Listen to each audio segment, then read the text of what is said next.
ಮೀಸಲಾತಿಗೆ ಕುತ್ತು ದಿಲ್ಲಿ ಪ್ರತಿಭಟನೆಯ inside story. First ಕನ್ನಡಕ್ಕೆ ಸ್ವಾಗತ. ನಾನು ಶ್ರೀದುರ್ಗಾ. ನಿನ್ನೆ ದೇಶದ ರಾಜಧಾನಿ ದೆಹಲಿಯ ಜಂತರ್ ಮಂತರ್ನಲ್ಲಿ ಒಂದು ದೊಡ್ಡ ಪ್ರತಿಭಟನೆ ನಡೆಯಿತು. ರಿಸರ್ವೇಶನ್ ಹಟಾವೋ ಆಂದೋಲನ. ಅಂದ್ರೆ RHA ನೇತೃತ್ವದಲ್ಲಿ ಸಾವಿರಾರು ಜನ ಸೇರಿ ಜಾತಿ ಆಧಾರಿತ ಮೀಸಲಾತಿ ಬೇಡ, ಬದಲಿಗೆ ಆದಾಯದ ಆಧಾರದ ಮೀಸಲಾತಿ ಕೊಡಿ ಅಂತ ಕೂಗಿಬ್ಬಿಸಿದ್ದಾರೆ. ಮೇಲೋಟಕ್ಕೆ ಇದು ಬಡತನಕ್ಕೆ ಜಾತಿ ಇಲ್ಲ ಅನ್ನುವ ಸಿಂಪಲ್ ಲಾಜಿಕ್ ತರ ಕಂಡ್ರು ಇದರ ಅಸಲಿ ಉದ್ದೇಶ ಏನು? ಸಂವಿಧಾನ ನಮಗೆ ಕೊಟ್ಟಿರುವ ಮೀಸಲಾತಿ ಅನ್ನೋದು ಬಡತನ ನಿವಾರಣೆ ಯೋಜನೆ ಅಲ್ಲ. ಇದು ಶತಮಾನಗಳಿಂದ ತುಳಿತಕ್ಕೊಳಗಾದ ಜನರಿಗೆ ಸಿಕ್ಕ ಪ್ರಾತಿನಿಧ್ಯದ ಹಕ್ಕ. ಈ ಪ್ರತಿಭಟನೆಯ ಹಿಂದೆ ಯಾರಿದ್ದಾರೆ? ಅವರ 5 ಪ್ರಮುಖ ಬೇಡಿಕೆಗಳ ಹಿಂದಿರುವ ರಿಯಲ್ ಅಜೆಂಡಾ ಏನು? ಬನ್ನಿ ಇವತ್ತಿನ ವಿಡಿಯೋದಲ್ಲಿ ಈ ಪ್ರತಿಭಟನೆಯ ಅಸಲಿ ಮುಖವಾಡವನ್ನ ಕಂಪ್ಲೀಟ್ ಆಗಿ ಆನ್ಲೈನ್ ಮಾಡೋಣ. ಆದ್ರೆ ಅದಕ್ಕೂ ಮೊದಲು ನೀವಿನ್ನು ನಮ್ಮ ಚಾನೆಲ್ ಅನ್ನ ಸಬ್ಸ್ಕ್ರೈಬ್ ಮಾಡಿಲ್ಲ ಅಂದ್ರೆ ಸಬ್ಸ್ಕ್ರೈಬ್ ಮಾಡಿ, ಹಾಗೆ ಈ ವಿಡಿಯೋವನ್ನ ಕಡೆ ತನಕ ಮಿಸ್ ಮಾಡದೆ ನೋಡಿ. ಮೊದಲು ನಿನ್ನೆ ಜಂತರ್ ಮಂತರ್ನಲ್ಲಿ ಏನಾಯ್ತು ಅಂತ ನೋಡೋಣ. ಆರಂಭದಲ್ಲಿ ದೆಹಲಿ ಪೊಲೀಸರು ಈ ಪ್ರತಿಭಟನೆಗೆ ಜಂತರ್ ಮಂತರ್ನಲ್ಲಿ ಪರ್ಮಿಷನ್ ಕೊಟ್ಟಿರಲಿಲ್ಲ. ಮಧ್ಯಾಹ್ನದ ವೇಳೆಗೆ ರಾಮಲೀಲಾ ಮೈದಾನದಲ್ಲಿ ಬೇಕಿದ್ರೆ ಪ್ರತಿಭಟನೆ ಮಾಡ್ಕೊಳ್ಳಿ ಅಂತ ಪೊಲೀಸರು ಹೇಳಿದ್ರು. ಆದ್ರೆ ಅಲ್ಲಿಗೆ ಜಮಾಯಿಸಿದ್ದ ಪ್ರತಿಭಟನಾಕಾರರು ಜಾಗ ಬಿಟ್ಟು ಕದಲೋಕೆ ರೆಡಿಯೇ ಇರಲಿಲ್ಲ.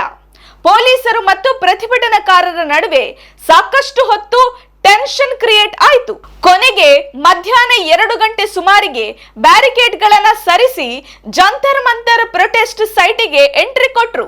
ಸಂಜೆಯ ವೇಳೆಗೆ ರಿಸರ್ವೇಶನ್ ರಿಫಾರ್ಮ್ ಸತ್ಯಾಗ್ರಹ ಅನ್ನೋ ಹೆಸರಲ್ಲಿ ವೇದಿಕೆ ಕೂಡ ರೆಡಿ ಮಾಡ್ಕೊಂಡ್ರು.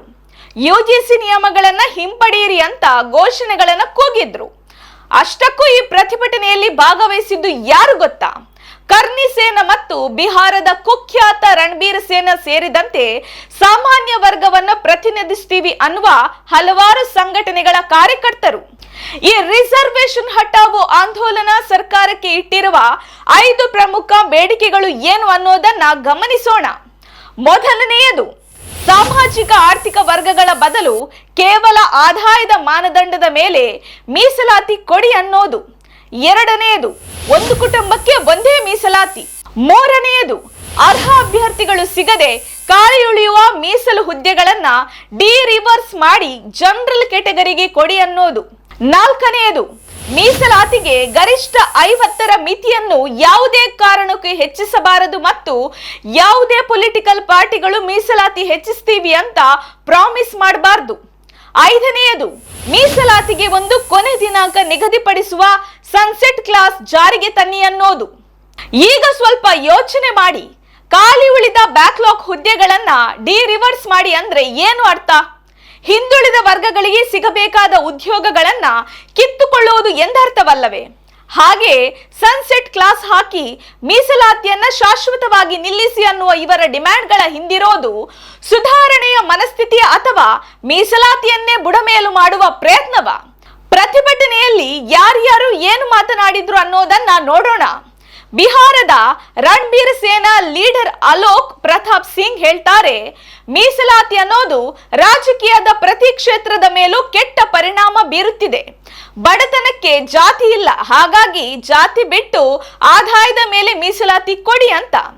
ಉತ್ತರ ಪ್ರದೇಶದ ಸಹರಾನ್ಪುರದ 27 ವರ್ಷದ ಹಿಮಾನಿ ಸಿಸೋಡಿಯಾ ಅನ್ನೋ ಯುವತಿ, ನಾವು ಎಂಟ್ರೆನ್ಸ್ ಎಕ್ಸಾಮ್ಗಳಿಗೆ ಜಾಸ್ತಿ ಫೀಸ್ ಕಟ್ತೀವಿ, ಹೈ ಕಟ್ ಆಫ್ ಅಂತ ಅಂಕ ಪಡಿತೀವಿ, ಆದ್ರೂ ಮೀಸಲಾತಿಯಿಂದ ನಮಗೆ ಸೀಟು ಸಿಕ್ತಿಲ್ಲ, ಅನ್ಯಾಯ ಆಗ್ತಿದೆ ಅಂತ ಅಸಮಾಧಾನ ವ್ಯಕ್ತಪಡಿಸಿದ್ದಾರೆ. ಇನ್ನು RHA ಆನ್ಲೈನ್ ಅಕೌಂಟ್ ಹ್ಯಾಂಡಲ್ ಮಾಡ್ತಿರುವ ಅನುರಾಧ ತಿವಾರಿ, ಮೀಸಲಾತಿ ಸುಧಾರಣೆ ಬಗ್ಗೆ ಮಾತನಾಡೋದೇ ಒಂದು ಅನ್ಟಚಬಲ್ ಸಬ್ಜೆಕ್ಟ್ ಆಗಿ ಬಿಟ್ಟಿದೆ, ಇದರ ಬಗ್ಗೆ ಚರ್ಚೆ ಆಗಬೇಕು ಅಂತ ವಾದಿಸ್ತಾರೆ. ಅಷ್ಟೇ ಅಲ್ಲದೆ SC ST OBC ವರ್ಗಗಳಲ್ಲಿ ಕೆಲವೇ ಜನರಿಗೆ ಬೆನಿಫಿಟ್ ಸಿಗ್ತಿದೆ ಅಂತ ಹೇಳಿ ಕ್ರಿಮಿ ಲೇಯರ್ ಮತ್ತು ಉಪವರ್ಗೀಕರಣದ ಹೆಸರಲ್ಲಿ ತಮ್ಮ ವಾದವನ್ನು ಸಮರ್ಥಿಸಿಕೊಳ್ಳೋಕೆ ಟ್ರೈ ಮಾಡ್ತಿದ್ದಾರೆ. ಇಲ್ಲಿ ನಾವು ಅರ್ಥ ಮಾಡಿಕೊಳ್ಳಬೇಕಾದ ಅತಿ ಮುಖ್ಯವಾದ ವಿಷಯ ಒಂದಿದೆ. ಪ್ರತಿಭಟನಾಕಾರರು ಪದೇ ಪದೇ ಬಡತನಕ್ಕೆ ಜಾತಿ ಇಲ್ಲ ಅಂತ ಹೇಳ್ತಿದ್ದಾರೆ. ನಿಜ, ಬಡತನ ಯಾರಿಗೂ ಬೇಕಾದ್ರೂ ಬರಬಹುದು, ಆದ್ರೆ ಸಂವಿಧಾನದಲ್ಲಿ ನೀಡಿರುವ SC ST ಮತ್ತು OBC ಮೀಸಲಾತಿ ಅನ್ನೋದು ಯಾವುದೇ ಕಾರಣಕ್ಕೂ ಬಡತನ ನಿರ್ಮೂಲನ ಯೋಜನೆ ಅಲ್ಲ. ಇದನ್ನು ಸ್ವತಃ ಕೇಂದ್ರ ಸರ್ಕಾರವೇ ಸ್ಪಷ್ಟವಾಗಿ ಪುನರುಚ್ಚರಿಸಿದೆ.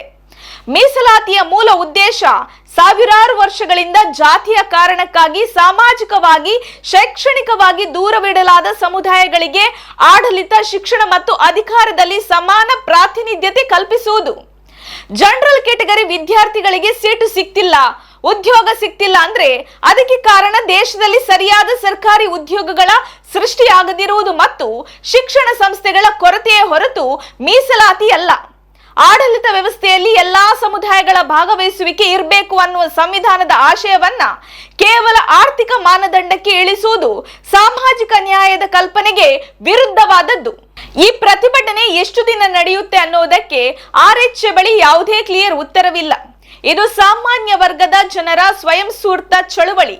ಇದಕ್ಕೆ ನಿರ್ದಿಷ್ಟ ಲೀಡರ್ಶಿಪ್ ಇಲ್ಲ ಅಂತ ಅನುರಾಧ ತಿವಾರಿ ಹೇಳ್ತಾರೆ. ಅಂದ್ರೆ ಸೀಡ್ಲೆಸ್ ಹಣ್ಣಿನ ರೀತಿ ಲೀಡರ್ಲೆಸ್ ಹೋರಾಟ ಇದು. ಆದ್ರೆ ಅನುಮತಿಗಾಗಿ ಪೊಲೀಸರನ್ನ ಸಂಪರ್ಕಿಸಿದ್ದ ಅಭಿಷೇಕ್ ಅಗ್ನಿಹೋತ್ರಿ ಈ ಪ್ರತಿಭಟನೆ ಮುಂದುವರಿಯಲಿದೆ ಅಂತ ಹೇಳಿದ್ದಾರೆ.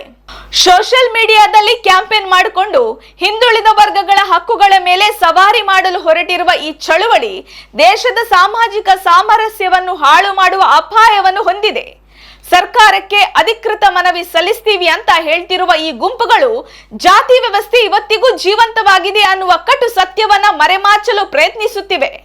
ಕೊನೆಯದಾಗಿ ಹೇಳೋದಾದ್ರೆ, ದೇಶದಲ್ಲಿ ಪ್ರತಿಯೊಬ್ಬ ಬಡವನಿಗೂ ಶಿಕ್ಷಣ, ಉದ್ಯೋಗ ಮತ್ತು ಆರ್ಥಿಕ ನೆರವು ಸಿಗಲೇಬೇಕು.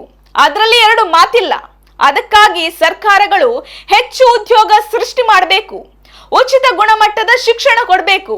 ಆದ್ರೆ ಅದರ ಹೆಸರಲ್ಲಿ ಶತಮಾನಗಳ ಕಾಲ ತುಳಿತಕ್ಕೊಳಗಾದ ದಲಿತ, ಹಿಂದುಳಿದ ಮತ್ತು ಆದಿವಾಸಿ ಜನರ ಪ್ರಾತಿನಿಧ್ಯದ ಹಕ್ಕಾದ ಮೀಸಲಾತಿಯನ್ನ ಕಿತ್ತುಕೊಳ್ಳಲು ಹೊರಡುವುದು ಎಷ್ಟು ಸರಿ? ಈ ರಿಸರ್ವೇಶನ್ ಹಠಾವು ಪ್ರತಿಭಟನೆಯ ಬಗ್ಗೆ ನಿಮ್ಮ ಅಭಿಪ್ರಾಯವೇನು? ಕಮೆಂಟ್ ಮಾಡಿ ತಿಳಿಸಿ. ವಿಡಿಯೋ ಇಷ್ಟ ಆಗಿದ್ರೆ ಲೈಕ್ ಮಾಡಿ, ಶೇರ್ ಮಾಡಿ. ತಪ್ಪದೆ ನಮ್ಮ ಚಾನೆಲ್ಗೆ ಸಬ್ಸ್ಕ್ರೈಬ್ ಆಗಿ. ನಮಸ್ಕಾರ.